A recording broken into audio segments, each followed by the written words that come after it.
திருச்செம்பூர் முருகன் கோவில் போகலாமா? நானும் அக்ஷதாவும் கிளம்பியிருந்தோம். ஆட்டோவில் போயிருந்தோம். அக்காவோட பையனுக்கு இங்கே மொட்டை போடுறாங்க. ஸோ ஃபங்க்ஷனுக்காண்டி போயிருந்தோம். திருச்செம்பூர் முருகன் கோவில் இது வந்து செம்பூர் ஸ்டேஷன் வெஸ்ட் சைடில் இருக்குது.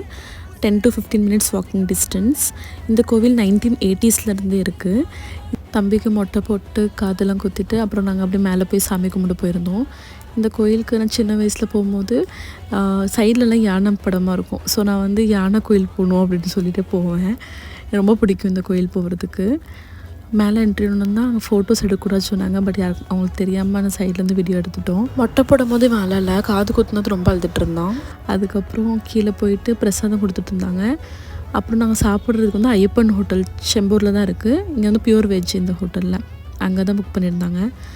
வெஜ் மீல்ஸ் ஆர்டர் கொடுத்துருந்தாங்க 75 பேருக்கு. பாயசத்தில் அப்பளம் போட்டு குடிக்க யாருக்குள்ள பிடிக்கும், எனக்கு ரொம்ப பிடிக்கும். அதுக்கப்புறம் பையன் ரொம்ப அழுதுட்டு இருந்தானே நான் பார்க்க போனேன். அப்புறம் கொஞ்சம் சாந்த ஆகிட்டான். அப்புறம் நாங்கள் அப்படியே கிளம்பிட்டோம்.